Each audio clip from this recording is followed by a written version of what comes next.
Herkese merhaba, kanalıma hoş geldiniz. Bu videomda sizlerle elimde görmüş olduğunuz gökkuşağı desenli bir çanta yapımını çalışacağım. Hiçbir şekilde bir çanta yapmamıştık. Rengarenk, küçük ve ahşap askılı bir çanta oldu. Birazcık farklı bir model oldu. Bunu görünce bir takipçim paylaşmıştı benimle. Sanırım yurt dışı bir markaya ait, paylaşacağım görseli zaten. Birebir aynısını çalışmaya çalıştım. Renkleri de yakalamaya çalıştım. Elimde olan koton ve kağıt ip karışımından elde ettim aslında. Tamamı kağıt ipten yapılmıştı. Ben de elimde olan ipleri değerlendirdim. Bu şekilde ahşap bir tane askı aldım. Instagram'da takip ederseniz benzer ipleri ve ahşap askının linkini ekleyeceğim. Oradan isterseniz temin edebilirsiniz. Yani bulmaya çalışacağım benzerlerini, o şekilde söyleyeyim. Ben elimde olan ipleri kullandım. Bakın şu şekilde göstermek istiyorum. Fotoğrafını da daha önce paylaşmıştım. Oval taban şeklinde başlayacağız. Daha önce de bir çantanın tabanında yapmıştık sanırım. Oval taban şeklinde başlayacağız. Onu istediğimiz boyuta gelene kadar büyüteceğiz. Ve bu şekilde yapacağız. Bence gayet güzel oldu. Renkleri de gayet güzel oldu. Kullanışlı bir çanta oldu. Astarlama da yaptım. Astarlamadan da kısaca bahsedeceğim. Şu an içerisi dolu olsun diye bir şeyler koydum. Bakın bu şekilde astarlamasını da yaptım. Dediğim gibi ben çok beğendim. Umarım siz de beğenmişsinizdir. Videomu beğenmeyi ve kanalıma abone olmayı unutmayın lütfen. Yorum yaparsanız çok sevinirim. Düşünceleriniz benim için her zaman önemli. Instagram'da hala takip etmiyorsanız açıklama kısmına link bırakıyorum. Tıklayarak takip edebilir. Orada yaptıklarınızı benimle paylaşabilirsiniz. Şimdi beraber yapılışına geçelim. Öncelikle kullanacağım malzemelerden bahsetmek istiyorum. Modelin orijinalinde tamamı kağıt ipten yapılmış. Ben model çıkartabilmek adına yaptığım için kağıt ip ve koton ip karışımını yapacağım. Eğer satış yapacaksanız kağıt ip kullanmanızı öneririm. Yani tek bir tip ip kullanırsanız daha güzel olacaktır. Şimdi bak, 3 rengim kağıt ip, elimde olanları değerlendirdim. 2 tane rengim, evet 2 tane rengim de koton ip kullandım. Hatta şu şekilde şuradaki kullandığım koton ipim birazcık kalın geldi. Çift kat yapmıştım ince olduğunu düşünerekten ama çok kalın geldi. Bakın arada aslında birazcık belli oluyor böyle. O da birazcık marullaştırma yaptı. Diğer türlü dümdüz bir görüntü elde edeceksiniz. Sadece kalınlıklarının birbirine yakın olmasına dikkat etmelisiniz. Öncelikle böyle lacivert rengimizle başlıyoruz. Mavi, aslında mavinin bir tonu sanırım. Üzerine turuncu yaptım. Üzerine fıstık yeşili, kiremit ve krem hasır rengi olarak çantamızı tamamladık. Ana rengimiz budur. Şimdi bu ipim birazcık ince. Aslında diğer iplerim de ince. Belki bu ipim birazcık daha kalın olsa böyle sert bir dokusu olurdu. Birazcık yumuşak bir yapıda oldu. Ama sert, böyle kalıp gibi dursun istiyorsanız birazcık daha kalın ipler tercih edebilirsiniz. Bunu da söylemek istiyorum. Şu şekilde bir tane ahşap askı kullandım. Bunu tuhafiyeden almıştım. Ama benzerlerini bulup linklemeyi düşünüyorum. Instagram'da takip ederseniz linkini bırakacağım, bulabilirsiniz. Dediğim gibi ben tuhafiyeden aldım. Ahşap ince bir sap. Şu şekilde, arkası hatta boyasız, üst kısmı boyalı. İpimin renk tonuna yakın tercih ettim. Şimdi ipinizin kalınlığına göre 3,5 milim ya da 4 milim, şu şekilde 3,5 ya da 4 milim tığ kullanabilirsiniz. Ben de kalınlığına göre 2 tığ da kullandım aslında. Şu turuncu kısmında mesela 4 milim kullandım, çok kalın geldiği için. Diğer kısımlarda, ince olan kısımlarda, en üst sırada falan 3,5 milim tığ kullandım. Bir tane ilmek belirleyiciye ihtiyacımız var. Ve bir tane en son dikiş işlemi için iğne kullanacağız. Şimdi ben çantamın tamamını tamamladım. Ölçülerimden de kısaca videonun sonunda bahsediyor olacağım zaten. Şu şekilde göstermek istiyorum. Tamamını tamamladığım için sizler için tekrardan bir başlangıç yapacağım. Bunda elimde olan bir tane koton ip kullanacağım. Örmek kolay olsun ve daha iyi gösterebilmek açısından. Şimdi ben şuradan, şu orta kısımdan başlıyoruz. Aslında bu oval taban olarak düşünebilirsiniz. Oval çanta tabanı olarak düşünebilirsiniz. Niye? Çünkü daha önce de çalışmıştık. Şu çek sırayı düşünürsek aslında oval bir çanta tabanı formunda. Bakın şöyle döndürdüğümde bir bütün halinde öreceğiz. Buradaki çektiğimiz zincir sayısı, şurada şimdi çekerek başlayacağız. Zincir sayısı çantanızın boyutunu belirleyecek. Ben 44 adet zincir çekerek başlangıç yaptım ve çantam hani böyle ideal bir boyutta oldu aslında. Orta büyüklükte bir çanta oldu.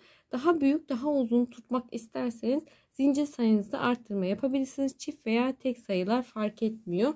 Bunu da söylemek istedim. Daha sonra şöyle bir kenara aldığımızda sizlerle başlangıcımızı yapalım. İpimin ortasına tığımı yerleştirdim. Bir tane zincir çekerek başlangıcımı yapıyorum. 2 20 tane zincir çektim ama sayımdan bahsetmiştim. Normalde çantama 44 adet zincir çekerek başlangıcımı yaptım. Şimdi ben örnek göstermek amaçlı bir başlangıç yaptığım için 20 adet zincir çektim. 20. zincirimi şu şekilde parmağımla tutuyorum. Üzerine bir tane daha zincir çekip 20. zincirimin içerisinden tığımı geçirip ipimi çekiyorum ve bir tane sık iğnemi yaptım. Daha sonrasında yandaki zincirden tığımı geçiriyorum. İpimi çektim. Tek seferde çekerek sık iğnemi yapıyorum. Yandaki zinciri atladım, tığımı geçirdim. İpimi çekiyorum. Tek seferde çekerek sık iğnemi yaptım. Bu şekilde her zincirin içerisine bir tane sık iğne yaparak sıra sonuna kadar devam ediyoruz.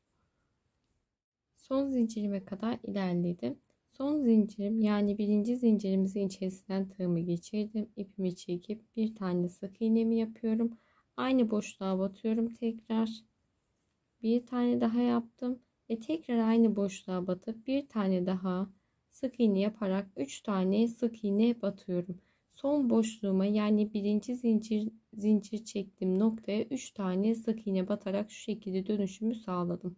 Daha sonra yandaki zincirden tığımı geçiriyorum. İpimi çekip sık iğnemi yaptım. Yandaki zincirden tığımı geçirdim. Sık iğnemi yapıyorum. Bu şekilde karşılık gelen, bakın buradaki sık iğneleri karşılık gelen her zincirin içerisine bir tane sık iğne batarak sıramızı tamamlıyoruz hemen. Şimdi son boşluğuma kadar geldim. Başlangıç yaptığım nokta burası. Hemen bir tane sık iğnemi yapıyorum ve sıramı tamamlıyorum. Birinci boşluktan şu şekilde tığımı geçirdim, ipimi çektim ve ilmeğimin içerisinden geçirerek ilmek yürütmemi yaptım. Sıramı tamamladım. Sıra sonunda aslında bir tane zincir çekerek başlangıcımızı yapmıştık ki onu bir tane sık iğne kabul edersek hemen yanına da bir tane sık iğne batmıştık ve son boşluğa da bir tane sık iğne batarak yine 3 tane sık iğneye ulaşmış olduk. Aynı karşı noktada yaptığımız gibi ve sıramızı tamamladık. Bir tane zincir çekiyorum. Hemen dibindeki, bakın dibindeki boşluğa batıyorum. Bir tane sık iğnemi yaptım. Buraya şu şekilde bir tane ilmek belirleyicimi takıyorum. Tekrardan aynı boşluktan tığımı geçirdim. İpimi çekip sık iğnemi yaptım. Hemen yanındaki boşluktan tığımı geçiriyorum. İpimi çekip bir tane sık iğnemi yaptım. Yandaki boşluğa atlayıp bir tane sık iğne yapıyorum. Bu şekilde hemen şuradaki 3 tane sık iğne yaptığımız noktaya kadar ilerliyorum hemen. Şimdi son 3 tane sık iğne yaptığımız noktaya kadar ilerledim. Bakın başak şeklinde belli oluyor zaten. 1, 2, 3 tane. Şöyle daha yakından göstereyim. 1, 2, 3 tane sık iğnemiz var. Hemen onun öncesindeki boşluğa sık iğneyi yaparak tamamladım. Hemen buradaki boşluğa atlıyorum. Bir tane sık iğnemi yaptım. Tekrar aynı boşluğa batıp bir tane daha sık iğne yaptım. Çift sık iğne yaptım yani. Burası tepe noktamız. Tepe noktasına batıyorum. 1, 2 tane sık iğne yapıyorum. Daha sonra yandaki boşluğa atlıyorum. 1, 2 tane sık iğne yaparak dönüşümü sağlamış oldum. Yandaki boşluğa atladım. Bir tane tek sık iğne yaptım. Bu alt sırada 3 tane battığımız noktaya her boşluğa çift sık iğne batarak 2, 4, 6 tane sık iğneye ulaşmış olduk. Daha sonrasında ise her boşluğa bir tane sık iğne yaparak sıramızı tamamlıyoruz hemen. Şimdi son boşluğuma sık iğnemi yaparak sıramı tamamladım. Son, daha doğrusu 2 tane boşluğum kaldı. Bir tane boşluk, bir tane de ilmek yürütme yaptığım nokta var. Şimdi burada şu şekilde yapacağız. Genelde bu kısım birazcık aklımızı karıştırabiliyor. İlk başta benim de aklım karışıyordu açıkçası. Hani sayılarda farklılık olabiliyordu. Karşı tarafta eşit olmuyordu, atlayabiliyordum. O yüzden tekrardan böyle ayrıntılı bir bahsetmek istiyorum. Başlangıçta hemen bir zincir çekerek başlangıcımızı yapmıştık. Aynı boşluğun içerisinde 2 tane sık iğne yaparak başlangıç yaptım. Burada da arttırma yaptığımızda 6 tane sık iğneye ulaşmıştık. 6'ya tamamlamak için bakın burada da 2 tane boşluğumuz var. Hemen şimdi yandaki boşluktan tığımı geçiriyorum. İpimi çektim. 1, 2 tane sık iğnemi yaptım. Burada da ilmek yürütme yaparak sıramızı tamamladığımız noktaya da batıyorum. 1 2 tane sık iğne yaparak sıramı tamamlıyorum ve sıra sonunda saydığımda 2 4 6 tane sık iğne yapmış oluyorum. O zincir kısmını, zincir çekerek dönüş sağladığım kısmı saymıyorum. Hemen şu şekilde bakın, tığımı geçiriyorum. İpimi çekip ilmek yürütmemi yaparak sıramı tamamladım. Bir tane zincirimi çektim. Hemen yanındaki boşluğa battım. İpimi çekip bir tane sık iğne yaparak başlangıcımı yaptım. Tekrardan aynı boşluğun içerisine batıyorum. Bir tane daha sık iğne yapıyorum. Çift sık iğne yaparak başlangıcımı yapmış oldum. Hemen yandaki boşluğa atladım. Bakın altta da zaten çift sık iğne yapmıştık.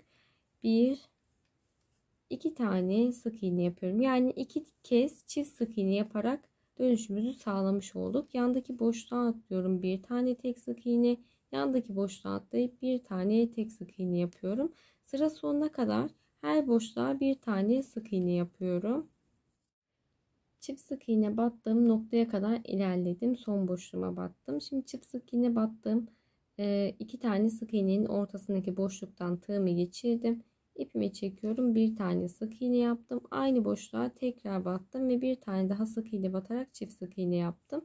Yandaki boşluğa atlıyorum. 1 tekrardan aynı boşluğa batıyorum. 2 tane sık iğne. Yandaki boşluğa atladım. 1 tekrar aynı boşluğa battım. 2 tane sık iğne yaptım.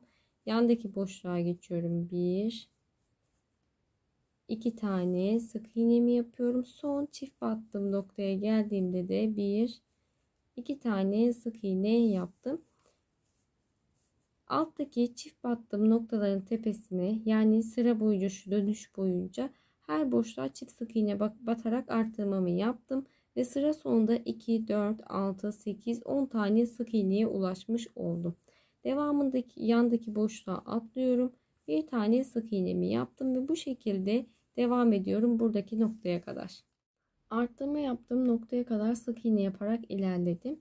Birinci arttırma yaptığım boşluktan tığımı geçiriyorum. İpimi tek seferde çektim. Bir tekrardan aynı boşluğa battım. Çift sık iğne yaparak başlangıcımı yaptım. Yandaki boşluğa atlıyorum. Bir tekrar aynı boşluğa atladım. 2 tane sık iğne yaptım. Bir yandaki boşluğa atladım. Bir kez daha batıyorum. 2 tane sık iğne yapıyorum. Şimdi bakın, bu şekilde saydığımızda 2 4 6 8 10 tane sık iğneye ulaşıyoruz. Yani burada ilmek yürütme yaptığım noktaya sık iğne yapmıyorum. Sadece boşluklara batıyorum. Bakın, ilmek yürütme yaptığım nokta burada. Toplamda yine 10 tane sık iğneye ulaşmış olduk. Birinci boşluktan tığımı geçirdim. İpimi çekip ilmek yürütme yaparak sıramı tamamlıyorum. Bir tane zincirimi çektim. Hemen dibindeki boşluğa battım. Bir tane sık iğne yaparak başlangıcımı yapıyorum. Bir tane tek sık iğnemi yaptıktan sonra yandaki boşluğa atlıyorum. Bir tekrar aynı boşluğa atlıyorum. 2 tane sık iğnemi yaptım. Yandaki boşluğa atladım. Bir tane sık iğne yapıyorum. Yandaki boşluğa atlıyorum. 2 tane sık iğne yapıyorum. Burada zaten son arttırma yaptığımız nokta belli. Çift battığımız sık iğnenin tepesine çift batmış oldum. Yandaki boşluğa atladım. Bir tane sık iğne yapıyorum. Yandaki boşluğa atlıyorum. Bir tane sık iğne yapıyorum. Bu şekilde diğer kenar kısmına kadar ilerliyorum hemen. İlk çift sık iğnemin olduğu noktaya kadar her boşluğa bir tane sık iğne yaparak devam ettim. Şimdi arttırma yaptığım noktaya gelmiş oldum. 2 tane sık iğne yaparak başlangıcımı yapıyorum. Yandaki boşluğa atlıyorum. Bir tane tek sık iğne. Yandaki boşluğa atladım. 2 tane sık iğne yapıyorum. Yandaki boşluğa atladım. Bir tane tek sık iğne. Yandaki boşluğa atlıyorum. 2 tane sık iğne yaptım. Yandaki boşluğa atladım. Bir tane tek sık iğne. Yandaki boşluğa atlıyorum. 2 tane sık iğne yaptım. Yandaki boşluğa atladım. Bir tane tek sık iğne yaptım. Yandaki boşluğa atlıyorum. 2 tane sık iğne yaparak bu dönüşümü sağlamış oldum. çiftle başlamıştım. Çiftle bitirmiş oldum. Altta da çift sık iğnenin olduğu noktaya batıyoruz son kez. Şimdi sıra sonunda saydığımızda 2, 3, 4, 5, 6, 7, 8, 9, 10, 11, 12, 13, 14 tane sık iğneye ulaşmış oldum. Şimdi yandaki boşluğa atlayıp tek sık iğne yaparak diğer kenar kısmına kadar ilerliyorum hemen.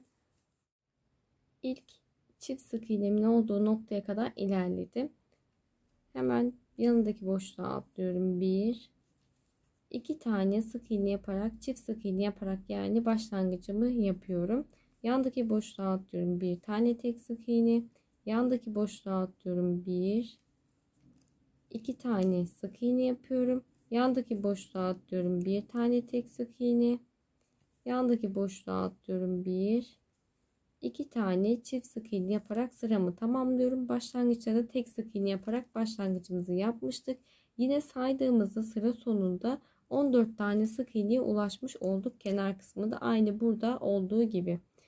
Şimdi birinci boşluktan tığımı geçirdim. İpimi çekiyor ve ilmek yürütmemi yaparak sıramı tamamlıyorum. Bir tane zincir çektim. Hemen dibindeki boşluğa batıp bir tane sık iğne yaparak başlangıcımı yapıyorum. Şöyle ilmek belirleyicimi tekrar takayım. Hemen yanındaki boşluğa atlıyorum. Bir tane daha tek sık iğne yapıyorum. Daha sonra yandaki boşluğa atlıyorum. 1, 2 tane sık iğne yapıyorum. Yandaki boşluğa atladım. Bir tane tek sık iğne. Yandaki boşluğa atlıyorum. Bir tane tek sık iğne.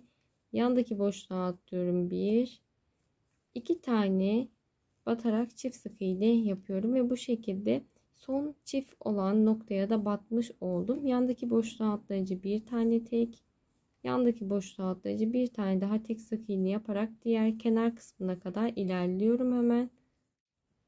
İlk arttırma yaptığım ilk çift sık iğnemin olduğu noktaya kadar ilerledim. Hemen yandaki boşluktan tığımı geçiriyorum. 1, 2 tane sık iğne yaparak başlangıcımı yapıyorum. Yandaki boşluğa atladım. 1, yandaki boşluğa atlıyorum. Bir tane tek sık iğne. Yandaki boşluğa atlıyorum. 1, 2 tane sık iğne yapıyorum. Yandaki boşluğa atladım. 1, yandaki boşluğa atlıyorum. 1, yandaki boşluğa atlıyorum. 1, 2 tane sık iğne yapıyorum. Yandaki boşluğa atlıyorum. Bir tane tek sık iğne. Yandaki boşluğa bir tane daha tek sık iğne.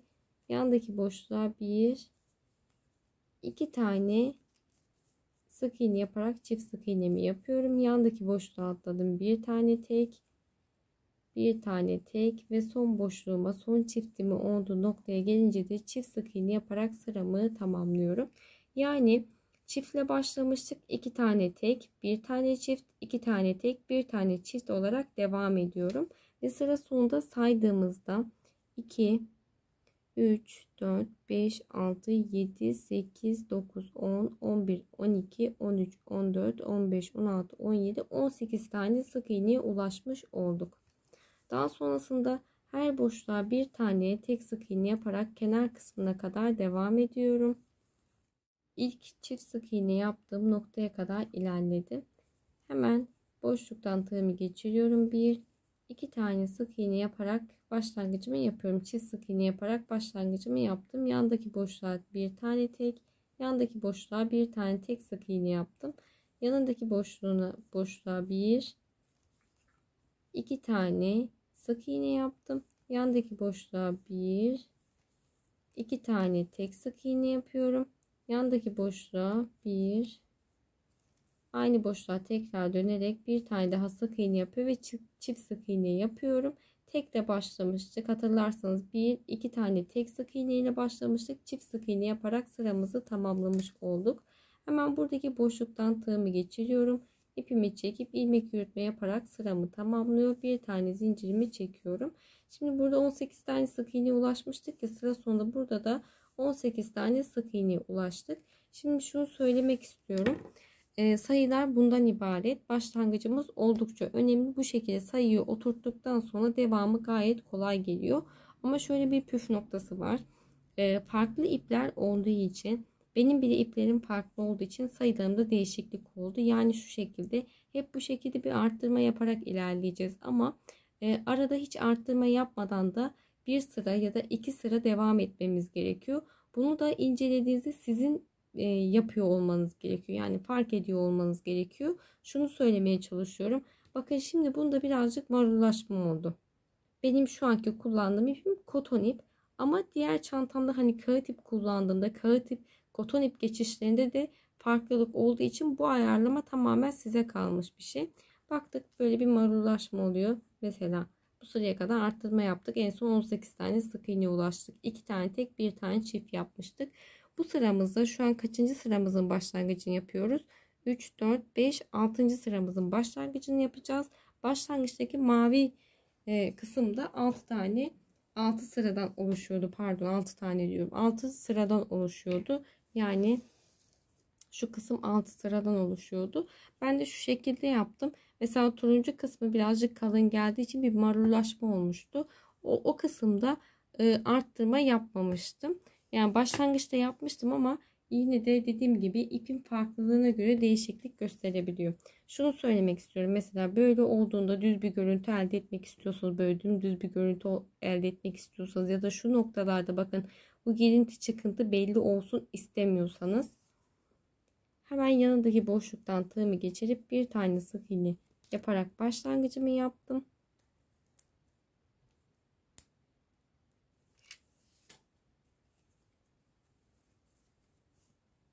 Yandaki boşluktan tığımı geçiriyorum. Bir tane tek sık iğne yapıyorum.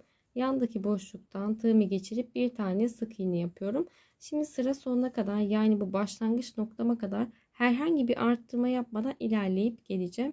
Dediğim gibi eğer düz ilerliyorsanız, hani dümdüz bir görüntü varsa, ipinizde marullaşma hissetmiyorsanız arttırmaya devam edebilirsiniz. Ama benim görüntümde birazcık bozukluk olduğu için, diğer modelimde de olmuştu. O yüzden bu sırada herhangi bir arttırma yapmadan sıramı tamamlayıp geliyorum hemen. Şimdi size bahsettiğim gibi hiç arttırma yapmadan sıramı tamamladım, geldim. Burada birinci boşluktan tığımı geçiriyorum. İpimi çekip ilmek yürütmemi yaparak sıramı tamamladım. Bir tane zincir çekmiyorum. Bu şekilde ilmeğimi bırakıyorum. Şimdi bakın şu şekilde göstermek istiyorum. Az önce görüntü nasıldı? Şu an görüntü nasıl? Hem arttırma yaptığımız noktalarda bu şekilde hani dik dik bir görüntü oluşuyor. Hem de marullaşma vardı, hatırlarsanız. Bakın şu anda dümdüz gayet güzel bir görüntüye ulaştık. Bence ara ara arttırma yapmadan bu şekilde bir sıra en azından ilerleme yaparsak görüntünüzün yapısı daha düzgün olacağını düşünüyorum. Bunu söylemek istedim. Şimdi 6 sıra yaptıktan sonra renk değişikliğine gidiyoruz. Nasıl renk değişikliği yaptığımı artık biliyorsunuz zaten. Hemen direkt bakın şu şekilde ipi düğümleyeceğim. İpimi kesiyorum daha sonrasında ve direkt rengimi değiştirmiş oluyorum. Ben hep bu şekilde ip değişikliği yapıyorum. Renk değişikliği yapıyorum, pardon. Bir tane zincir çekerek başlangıcımı yaptım. Hemen dibindeki boşluğa batıyorum. Bir tane tek sık iğne yapıyorum. Yandaki boşluğa atladım. Bir tane tek sık iğne, yandaki boşluğa atladım, bir tane tek sık iğne yapıyorum. Yanındaki boşluğa atladığımda ise iki tane batarak bir tane çift sık iğne yapmış oldum. Yandaki boşluğa atlıyorum, bir tane tek sık iğne, yandaki boşluğa atladım, bir tane tek sık iğne, yandaki boşluğa atlıyorum, bir tane tek sık iğne, yani 3 tane tek sık iğne yapıyorum. Yanındaki boşluğa geldiğimde iki kez batarak çift sık iğne mi yapıyorum. Bakın şu altta belki turuncudan göremiyor olabilirsiniz ama tam altındaki değil, bir altındaki boşluklara son çift sık iğnemiz var. Yine tepesine çift sık iğne yapmış olduk. Daha sonra devamında herhangi bir arttırma yapmadan diğer kenar kısmına kadar devam ediyorum. Şimdi diğer kenar kısmına kadar ilerledim. Bakın bir altta arttırma yapmamıştık ama bir altında çift sık iğne battığım noktanın tam tepe noktasına geldim. Bakın şu şekilde baktığımda buradaki boşluğa denk geliyor. Hemen tam tepe noktasından tığımı geçirdim. İpimi çekip tekrar aynı boşluğa batıyorum. 2 tane sık iğne yaparak, yani çift sık iğne yaparak başlangıcımı yapıyorum. Yanındaki boşluğa bir tane tek, yanındaki boşluğa bir tane tek, yanındaki boşluğa bir tane tek yaparak 3 tane tek sık iğne yaptım. Yanındaki boşluğa geldiğimde 1 2 tane batarak çift sık iğnemi yapıyorum. Yanındaki boşluk bir tek, yanındaki boşluk bir tek, yanındaki boşluğa bir tane tek yaparak 3 tane tek sık iğne yaptım. Yanındaki boşluğa geldiğimizde 1 2 kez batarak çift sık iğnemi yapıyorum. Devam ediyorum. 1 2 3 tane tek sık iğne yaptım. Yanındaki boşluğa 1 2 kez batarak çift sık iğnemi yapıyorum. Yanındaki boşluğa 1 2 3 tane tek sık iğne yapıyorum. Yanındaki boşluğa bakın, altta da son çift battığımız nokta var. Hemen tepesindeyiz şu anda. 1 2 kez batıyorum. Yani çift sık iğne yaparak sıramı tamamlamış oldum. Devamında her boşluğa bir tane sık iğne batarak ilerleyeceğim. Ama şu şekilde ne kadar sık iğneye ulaştığımızı beraber sayalım. 2, 3, 4, 5, 6, 7, 8, 9, 10, 11, 12, 13, 14, 15, 16, 17, 18, 19, 20, 21, 22, 23, 24. Toplamda 24 tane sık iğneye ulaşmışız. Dediğim gibi her boşluğa bir tane sık iğne yaparak devam ediyorum. Şimdi diğer kenar kısmına kadar ilerledim. Hemen bir alttaki değil, hemen bir iki alttaki en son çift batarak başlangıç yaptığımız noktanın tam tepe noktasına geldiğimde bir iki tane batıyorum. Yani çift sık iğne yaparak başlangıcımı yaptım. Yanındaki boşluğa 1 2 3 tane tek sık iğne yaptım. Yanındaki boşluğa geldiğimde 1 2 kez batıyorum. Çift sık iğnemi yaptım. Yanındaki boşluğa geldim. 1 2 3 tane tek sık iğne yaptım. Yanındaki boşluğa geldiğimde 1 2 kez aynı boşluğa batıyorum. Son çift sık iğnemi yaparak sıramı tamamlamış oluyorum. Hatırlarsanız 1 2 3 tane tek yaparak başlangıç yapmıştık. Yine çift sık iğne yaparak sıramızı tamamlamış olduk. Sıra sonunda kaç tane sık iğneye ulaştık? Kenar kısmında sayalım hemen. Sıra sonunda aynı diğer tarafta olduğu gibi 22 adet sık iğneye ulaşmış olduk. Hemen birinci boşluktan tığımı geçirdim. İpimi çekip ilmek yürütmemi yaparak sıramı tamamlıyorum. Bakın görüntü olarak da gayet güzel. Yani marullaşma yok. Dümdüz ilerliyoruz. Hemen bir tane zincir çektim. Başlangıcımı yaptım. Dibindeki boşluğa batıyorum. Bir tane tek sık iğne yaparak başlangıcımı yaptım. Yanındaki boşluğa atladım. Bir tane tek yapıyorum. Yanındaki boşluğa atladım, bir tane tek, yanındaki boşluğa atladım, bir tane tek. Yani 4 tane tek sık iğne yaparak başlangıcımızı yapmış olduk. Çift sık iğnenin tepesine geldiğimizde yine çift sık iğne yapıyoruz. Şimdi bir alt sırada fark ettiyseniz her sırada bir tane tek sık iğnemizi arttırıyoruz. Bir alt sırada 3 tane tek, bir tane çift yapmıştık. Şimdi 4 tane tek, bir tane çift yapıyoruz. Devam ediyorum. 1 2 3 4 tane tek sık iğnemi yaptıktan sonra çift sık iğnenin tepesine geliyorum. 1 2 kez batarak, yani çift sık iğnemi yaparak kenar kısmını tamamlıyorum. Devamında her boşluğa bir tane tek sık iğne batarak devam ediyorum. İlk çift sık iğnemin olduğu noktaya kadar ilerledim. Burada hemen boşluğa batıyorum. 1 tekrar aynı boşluğa batıp bir tane daha sık iğne yaparak çift sık iğne ile başlangıcımı yapıyorum. Yanındaki boşluğa atladım, bir tane tek, yanındaki boşluğa atladım, bir tane tek, 3 tane tek sık iğne oldu. Bir tane daha yapıyorum. 4 tane tek sık iğneye ulaşınca çift sık iğnenin tepesine geliyoruz ve yine çift sık iğne yapıyoruz. Devam ediyorum. 1 2 3 4 tane tek sık iğne yaptım. Yanındaki boşluğa batıyorum. Bir tane çift sık iğne yapıyorum. Devam ediyoruz. 1 2 3 4 tane tek sık iğne yaptım. Çift sık iğnenin tepesine geldim. Bir tane çift sık iğne yapıyorum. Devam ediyorum. 1 2 3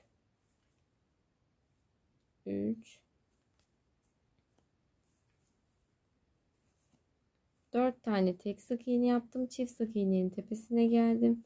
1 2 tane batarak çift sık iğnemi yaptım ve sıramı tamamladım. Bir tane tek yapıyorum yanına. Bakın bu şekilde kenar kısmını tamamlamış oldum. Sıra sonunda saydığımda 2 3 4 5 6 7 8 9 10 11 12 13 14 15 16 17 18 19 20 21 22 23 24 25 26 27 27 tane sık iğneye ulaşmış olduk sıra sonunda. Devam ediyorum. Her boşluğa bir tane sık iğne yaparak diğer kenar kısmına kadar.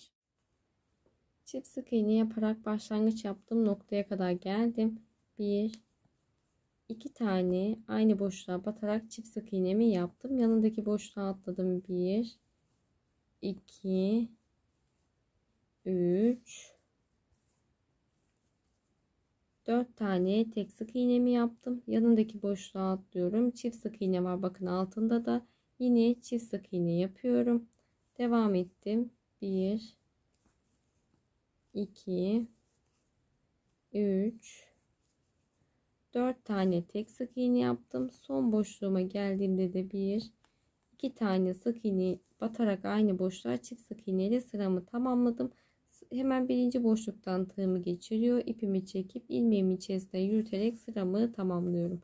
Bakın yine şöyle birazcık dalgalanmalar var ve çift sık iğne üstüne geldiği için bakın birazcık keskin hatlar oluşmaya başladı. Oval yapısını kaybetmeye başladı.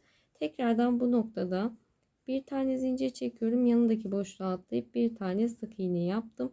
Herhangi bir arttırma yapmadan sıra sonuna kadar her boşluğa tek sık iğne yaparak devam edeceğim. Sıra sonunda ilmek yürütme yapıyorum. Birinci başlangıç noktamda tığımı geçiriyorum. İpimi çekip ilmek yürütmemi yapıp sıramı tamamlıyorum. Bir sıraya geldiğimizde bunun alt sırasını hani 4 tane tek bir tane çift yapmıştık ya. Biz bir üst sıraya geldiğimizde ise 5 tane tek bir tane çift yapacağım. Bir sıraya geldiğimde 6 tane tek bir tane çift yapacağım. Marullaşma olursa yine her boşluğa tek sık iğne batarak ilerleyip gelip sıramı tamamlayacağım. Bu hep bu şekilde ilerleyecek arkadaşlar.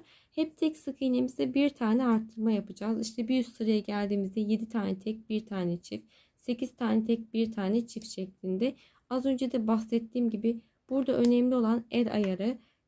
Yani bunu örerken bakın ben şu an tahmini yapıyorum. Hani baktım birazcık dalgalanma oldu. Ne diyorum? Arttırma yapmayacağım. Her boşluğa bir tane sık iğne yapacağım. Veya kasma olursa arttırma sayınızı da arttırabilirsiniz. Çoğaltabilirsiniz. Bunu da söylemek istiyorum. Bu kısım önemli. Bu el ayarı önemli aslında. Bunu ayarlıyor olmanız gerekiyor. Dediğim gibi hep aynı şekilde arttırma yapıp istediğimiz boyuta kadar ilerleyeceğiz. Burada başlangıçtaki zincir sayımız da önemli. Ben çantamda size söylediğim gibi bu sadece model göstermek için bir başlangıç yaptım. Yeteri kadar da gösterdiğimi düşünüyorum. Çünkü hep aynı şekilde ilerleyecek devamı. Yine takıldığınız bir nokta olursa sorabilirsiniz. Şimdi şunu da söylemek istiyorum. Çantamda 44 adet zincir çekerek başlangıç yaptım. Bu bizim sayımız için önemli bir sayı. Ne kadar uzunlukta istiyorsanız, daha büyük bir çanta ya da daha uzun bir çanta istiyorsanız söylediğim gibi sayınızda arttırma yapabilirsiniz. Bence ideal genişlikte oldu benim için. Ölçülerimden de bahsediyor olacağım zaten. Şimdi istediğimiz boyuta ulaşana kadar devam edelim. Daha sonra kenar kısımlarını ve astarlama kısmını yapalım. Şimdi bu şekilde tamamladıktan sonra sıra geliyor yan kısımlarını yapmaya. Kaç sıra yaptığımdan bahsetmek istiyorum. Bakın şu orta rengimden itibaren sayacağım. 1, 2, 3, 4, 5, 6, 7, 8, 9, 10, 11, 12, 13, 14, 15, 16, 17, 18, 19, 20, 21, 22, 23, 24, 25, 26, 27, 28, 29. 29 sıra boyunca git gel yaparak tamamladım. Bence yeterli uzunlukta oldu. Modelde de bu şekildeydi zaten. Orta başlangıç kısmındaki mavi kısmı 6 sıra boyunca gittim. Üzerine yine 6 sıra turuncu gittim. 6 sıra yeşil gittim. Ve şu şekilde 6 sıra, hatta yeşili bakayım, 1 2 3 4 5 6 7 sıra gitmişim. 7 sıra yeşil, 6 sıra kiremit rengimiz var. Üzerine 6 sırada krem rengimizi giderek tamamladık. Dediğim gibi benim ölçülerim bu şekilde. Siz de kendinize ait ölçülerinizi belirleyebilirsiniz. Hepsini eşit de yapabilirsiniz ya da bu renkli kısmını daha kısa da tutabilirsiniz. Yine de bahsetmek istedim. Şu şekilde size ölçümü vermek istiyorum. Bakın bir uçtan diğer uca kadar 55 santim uzunluğunda. Şu şekilde ölçtüğümüzde ise 29 santim eni var. Şimdi şu şekilde bu ütülenmiş hali. Sonra bana diyorsunuz ki sizinki dümdüz oldu. Aslında birazcık şu turuncu kısmım kalın geldiği için bakın bu şekilde bir kabarıklık var. Tamamen de dümdüz olmadı. Ama bu ütülenmiş hali. Yan kısımlarını yapmadan ütüledim. Düz bir görüntü elde edebilmek için. Şimdi şu şekilde ikiye katlıyoruz. İkiye katladığımızda bakın bu şekilde katladığınızda gözünüze küçük gelirse birkaç sıra daha üzerine gidebilirsiniz ya da zincir kısmını daha uzun çekebilirsiniz. Şimdi bu şekilde katladıktan sonra şu yan kısımlarını yapacağız. Bunu da sık iğneler yapılmış. Biz de yine aynı şekilde sık iğne tekniğiyle devam edeceğiz. Şimdi sıra geldi kenar kısmını yapmaya. Kenar kısmı için hemen şöyle ipin ortasına tığımı yerleştirdim. Bir tane zincir çekerek başlangıcımı yaptım. Devam ediyorum. 2 3 4 5 6 7 8 9 10 11 tane zincir çekiyoruz. Daha sonra 11. zinciri parmağımla tutuyorum. Bir tane daha fazladan zincir çekiyorum. 11. zincirin içerisinden tığımı geçirdim. İpimi çektim. Ve tek seferde çekerek sık iğnemi yapıyorum. Yandaki zincire atladım. Tığımı geçiriyorum. İpimi çektim. Tek seferde çekerek sık iğnemi yaptım. Yandaki zincire geçiyorum. İpimi çekip tek seferde çekip sık iğnemi yapıyorum. Bu şekilde her zincire bir tane sık iğne yaparak sıra sonuna kadar devam ediyoruz. Şimdi son zincirimin içerisinden tığımı geçirdim. İpimi çekip sık iğnemi yaparak sıramı tamamlıyorum. Sıra sonunda toplamda 12 tane sık iğneye ulaşıyoruz. Daha sonrasında örgümüzü döndürelim. Bir tane zincir çektim. Bir üst sıranın başlangıcını yapıyorum. Hemen dibindeki değil bir sonraki boşluktan tığımı geçirdim. İpimi çekiyorum ve tek seferde çekerek sık iğnemi yaptım. Hemen dibindeki boşluğa batmıyoruz. Eğer batarsak arttırma yapmış oluruz. Daha sonra yandaki boşluktan tığımı geçirdim. İpimi çekip sık iğnemi yapıyorum. Yandaki boşluğa atlayıp sık iğnemi yapıyorum. Bu şekilde sıra sonuna kadar her boşluğa bir tane sık iğne yaparak devam ediyoruz. Şimdi bakın şu şekilde baktığımızda son boşluk burası gözüküyor ve sıra sonunda 11 tane sık iğneye ulaşmış olduk. Ama bizim altta başlangıçta 12 tane sık iğnemiz vardı. Burada bir zincir çekerek döndüğümüz nokta tam olarak gözükmese de orayı unutmuyoruz. Oraya da batarak 12 tane sık iğneye ulaştım. Daha sonrasında örgümü döndürüyorum. Bir tane zincirimi çektim. Hemen dibindeki değil bir sonraki boşluktan tığımı geçirip sık iğnemi yaparak başlangıcımı yaptım. Daha sonrasında her boşluğa bir tane sık iğne yaparak devam edeceğim. Burada sıra sonuna son boşluğumuza geldiğimizde bir zincir çekip bir sıranın başlangıcını yapıyoruz. Hemen dibine değil bir sonraki boşluğa sık iğne yaparak devam edeceğiz. Ta ki istediğimiz boyuta ulaşana kadar bu şekilde devam ediyoruz. Şimdi ben bu şekilde iki parçayı da tamamladım geldim. Kaç sıra yapmışım size söylemek istiyorum. 2, 4, 6, 8, 10, 12, 14, 16, 18, 20, 22, 24, 26, 28, 30, 32, 34, 36. Bir tane de burada var. 37 sıra boyunca git gel yaptım. Ama burada önemli olan benim sayım değil. Sizin ne kadar hani kenar kısmını uzun tutmak istemeniz. Siz nasıl zaten ölçü alacağınızı göstermiştim. Çantayı ikiye katlayıp ölçü alacaktık. Şimdi şu şekilde Ne kadar uzunlukta olduğunu söylemek istiyorum. 21 santim uzunluğunda, eninden de şu şekilde bahsetmem gerekirse 8 santim eni var. İki parça halinde ördükten sonra birleştirme yapmadan astarlama yapmamız gerekiyor. Çünkü çantamızın şekli birazcık farklı olduğu için öncelikle astarlama yapmamız gerekiyor. Daha sonrasında birleştirme işlemine geçmemiz gerekiyor. Diğer türlü astarlama yapmamız birazcık zorlayacak ki astarlama isteyen bir çanta bence. Ben genelde kağıt iplerde astarlama yapmıyorum ama hani bu gökkuşağı deseninin duruşunu bozulmasın istiyorsanız astarlama yapmalısınız. Şimdi elimde olan bir kumaşın üzerine parçaları koyuyorum. Direkt bakın bu şekilde. Bir videomda bahsetmiştim. Ölçüyü aldım. Birazcık tabii ki dikiş payı bırakıyoruz kenar kısımlarında. Aynı şekilde şu büyük parçamızı da yaptım. Ölçüsünü aldım. Kumaşımızı yerleştirdikten sonra bakın şu şekilde. Yine aynı renk ip ile gizli dikiş yapacağız. İçerisinden ilerleyeceğiz. Bakın şu şekilde boşluk kalıyor. Yandan da aynı şekilde boşluk bırakacağım.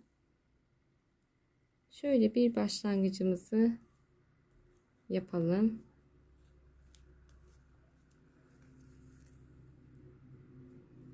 Sadece kısaca astarlama nasıl yaptığımı göstermek istedim. Çünkü çanta bitmeden yapacağımız için bu noktada göstermem gerekiyordu. Bakın şu şekilde içerisinden iğnemi geçiriyorum. Ama üstte çıkmayacak şekilde geçiriyorum kumaştan. Sadece iç kısmından bir dikiş yapıyoruz. Üstte belli olmayacak şekilde şöyle bakın kumaşın içerisinden iğnemi geçiriyorum.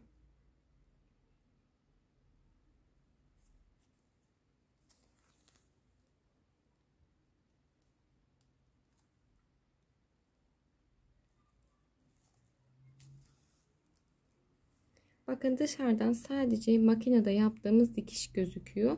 O yüzden böyle çok muntazam bir şekilde gözüküyor. Görüntü olarak gayet güzel olduğu için bu şekilde astarlama yapıyorum. Şöyle yandan.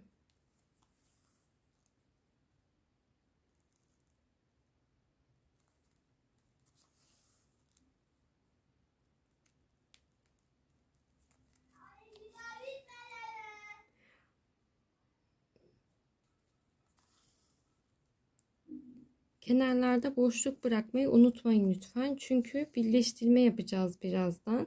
Astarlama işlemi bittikten sonra çantamızı tamamlayacağız birleştirme işleminden sonra.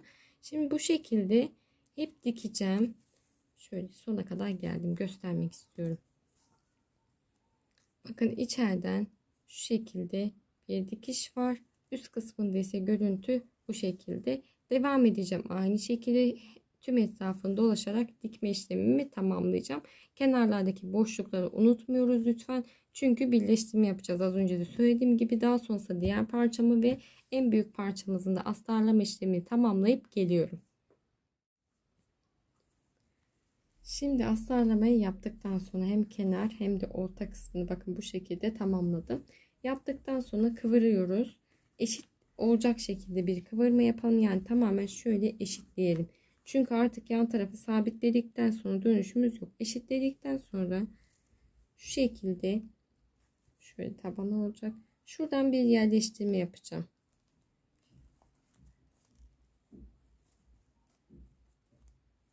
İyice yerleştirdikten sonra tam ekranda yerleştirme yapamadım. Üst kısmı eşit gelecek şekilde taban kısmını bir yerleştirme yapıyoruz. Ve şöyle dikerek başlayacağız. Her tarafından dikeceğiz. Şu üst dallardan dikiyorum. Bakın çift dal değil de şurada üst daldan geçiriyorum iğnemi. Bu taraftaki de üst daldan geçiriyorum. Ve karşılıklı dikeceğim. Önce taban kısmını dikerek başladım. Daha sonra diğer yan kısmını yapacağım. Çünkü taban kısmını yapınca ayarlamak daha kolay oluyor gibi geldi. Şöyle açarak dikersem daha iyi görebilirsiniz. Bakın şu üst daldan karşılık gelen alt daldan.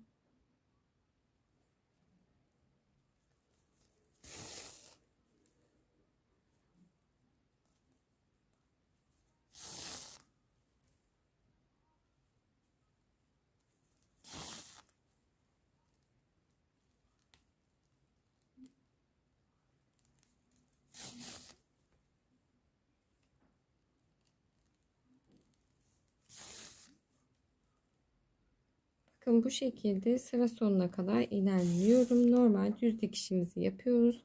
Üst dallardan iğnemizi geçirerek şu son sık iğneme kadar ilerliyorum. Bir tane kaldı. Evet. Şimdi son sık iğnemize kadar ilerledikten sonra şöyle döndürüyoruz.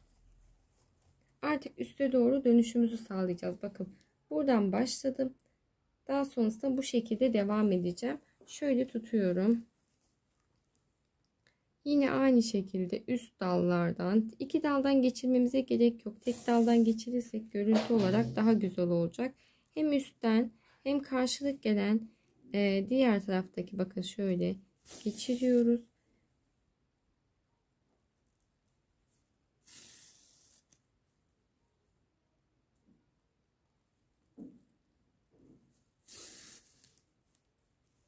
Bu şekilde şu son kısma kadar dikme işlemime devam ediyorum.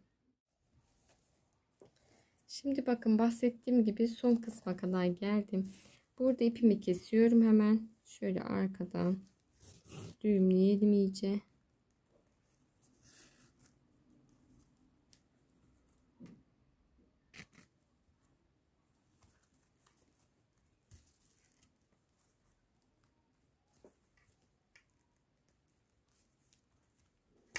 Şöyle birkaç kez yürütme yapıyorum ki ipimi gizleyebileyim. Daha sonrasında kesiyorum. Bakın bu şekilde birleştirme işlemimi tamamlamış oldum. Önden görüntüsü de bakın şu şekilde. Şimdi aynı şekilde bu tarafına dikişini yapacağım. Yine başlangıcımı yapıyorum iç kısımdan.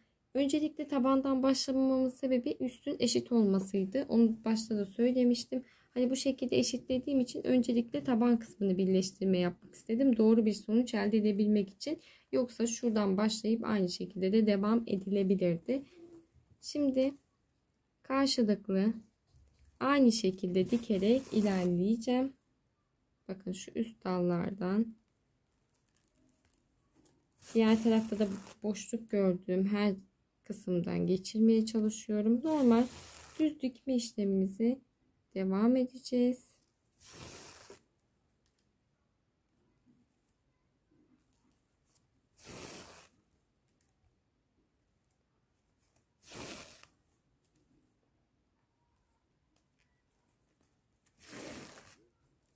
Bakın bu şekilde sonuna kadar ilerliyorum.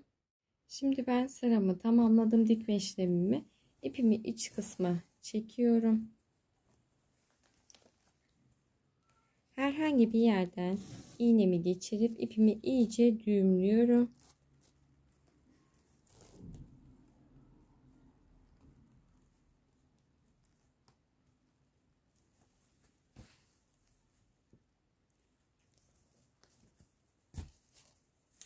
İpimizi düğümledikten sonra artık ipimizi yok edip kesiyoruz. Kestim ve bir tarafını bu şekilde tamamlamış olduk. Bakın gayet güzel gözüküyor. Tabanı da şu şekilde. Şimdi aynı şekilde diğer tarafında dikme işlemini tamamlayacağım. Daha sonrasında askı kısmına geçeceğiz. Evet, sıra geldi askı kısmını birleştirmeye. Ben bir tanesini birleştirdim. Denemek amaçlı nasıl yapabiliriz diye. Şimdi öncelikle aslında şu şekilde düşünmüştüm. Buraya dikerek, hani birkaç yapıp böyle git gel yapıp dikerek bu görüntüyü elde edebileceğimi düşünmüştüm. Bakın şu sıklığı ve şu görüntüyü elde edebileceğimi düşünmüştüm. Ama dikince çok seyrek oldu. Ve dikerken buraya sabitlemek birazcık sıkıntı oldu. Tam böyle sağlam olduğunu düşünmüyorum. Ve görüntü olarak da güzel gözükmüyordu. O yüzden örerken birleştirme yapayım diye düşündüm. Ama onu da yapamadım. Çünkü çok zorladı. Hem buraya örüp hem buraya sabitlemek beni çok zorlamıştı. Daha sonrasında bu şekilde bir teknik buldum. Bundan bahsedeceğim. Siz de diğer türlü denemeler yapabilirsiniz tabi. Şimdi şu şekilde ahşap bir tane askım var. Yine örerken birleştirme yapmış olacağız ama şu şekilde önce örgümüzü yapacağız, sık iğne yapacağız, yani yapmaya çalışacağız. Birazcık ahşap yapıda olduğu için zorluyor açıkçası. Daha sonrasında ise buraya sabitleyeceğiz, dikerek sabitledim. Şimdi şu şekilde 2 tane kademesi var. Tek kademe de olabilirmiş aslında. 2 tane kademesi olduğu için şuraya yapacağım. İpimi içerisinden çekiyorum. Bakın zincir çekerek başlangıcımı yaptım. İpimi uzattım. Şurada tutmaya çalışıyorum bir yandan. Arkadan ipimi çekiyorum. Bir tane sık iğnemi yaptım. Bakın bu şekilde. Daha sonrasında ilmeğimi burada bırakıyorum ben. Şuradan ipimi gösterebildiğim kadarıyla göstereceğim. İpimi yukarıya çekiyorum. Bakın bu şekilde halka halinde. İlmeğimi tığıma taktım. Şurada ipi içine geçirdim. İlmeğimin içinden çekerek sık iğnemi yaptım. Pardon, ilmeğimi içerisinden geçirmeyeceğim. İlmeği tığıma taktım. Daha sonrasında arkadan şöyle ipi tekrardan arkaya alıyorum. İçerisinden çekerek sık iğnemi yapıyorum. Şimdi bu ipi buraya getiriyorum. İlmeğimi bu sırada bırakıyorum. Buradan ipi boşluktan çektim, yukarıya uzatıyorum. İlmeği tığıma taktım. İpi de tığıma geçiriyorum. Yukarıya alıyorum ipimi. Şöyle iyice sıktıktan sonra sık iğnemi yapıyorum. Ne kadar sıkabilirsek artık. Bakın bu şekilde. Şurada benim zincir çektiğim noktaydı. İpimi arkaya itekleyeceğim daha sonra. Şimdi tekrar göstermek istiyorum. Aslında aynı sık iğne yapıyoruz. İlmeğimi bırakıyorum. Alttan ipimi çekiyorum yukarıya doğru. İlmeği tekrardan tığıma taktım. İpi tığıma geçiriyorum. Şöyle arkaya iyice sıkarak bir tane içerisinden tek seferde çekerek sık iğnemi yapıyorum. Şimdi niye bu şekilde yapıyorum? Direkt şuradan hem ilmeğim burada kalıp hem de ipi çekmeye çalışırken bu ilmeğim büyüyor ve genişliyor. O yüzden her seferinde bırakıyorum. Böyle bırakıyorum. Buradan ipi bakın şöyle yukarıya doğru çekiyorum içerisinden. Tekrardan bakın şu sırada bile genişlemiş, şöyle çektim ilmeğimi. Tekrardan şöyle arkaya ipimi aldığımda istediğimiz genişlikte ayarladıktan sonra ipi 2 ilmeğimin içerisinden tek seferde geçiriyorum. İlmeğimi bıraktım. İpi alt kısma getirdim. Buradan tığ yardımıyla yukarıya çekiyorum. İlmeğimi tığıma taktım. İpimi geçiriyorum. Daha sonrasında şöyle tek seferde içerisinden çekerek sık iğnemi yapıyorum. Hep bu şekilde ilerleyeceğim. Sıkı bir görüntü elde edene kadar. Umarım gösterebilmişimdir. Ben bu şekilde yaptım dediğim gibi. Şimdi ilerleyip geliyorum. Şimdi istediğimiz sıklığa ulaşınca ipimizi bir tane zincir çekip artık kesiyoruz ki uzun kesiyorum. Dikme payı da bırakabilmek açısından uzun bıraktım ipimi. Çünkü dikme işlemiyle çantamızı sabitleyeceğiz.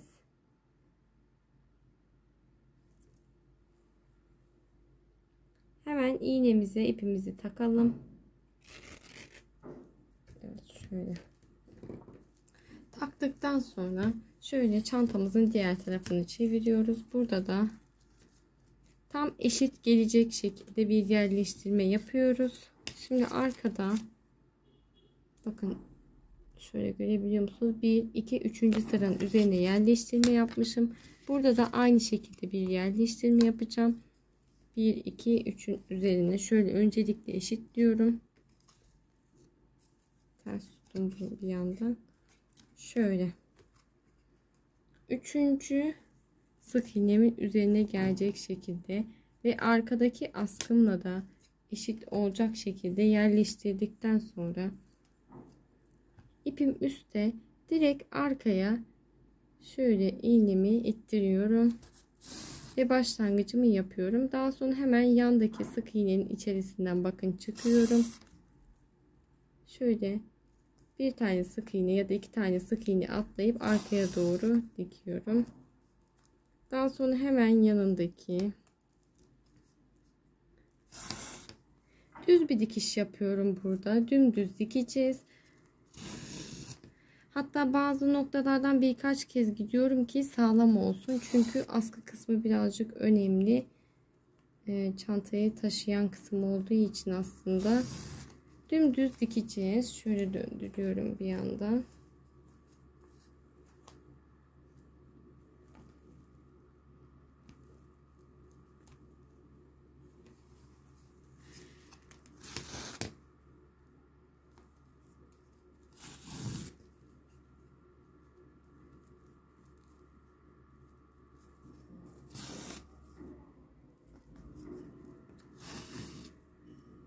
Bakın sadece şu uçtaki sık iğnelerin içerisinden ilerliyorum. Düz bir dikiş yapıyorum. Dediğim gibi şu son noktaya kadar ilerleyeceğim şimdi. Dikme işlemini size bahsettiğim gibi son kısmına kadar ilerledim. İpimi arkaya alıp keserek tamamladım. Bakın iç kısımdan da görüntüsü şu şekilde. İplerim var. Yok edeceğim daha sonra. Bakın bu şekilde gayet güzel ve sağlam oldu. Ben çok beğendim. Çantada rengarenk farklı bir formda oldu. Umarım siz de beğenmişsinizdir. Videomu beğenmeyi ve kanalıma abone olmayı unutmayın lütfen. Bir sonraki videoda görüşmek üzere. Hoşça kalın.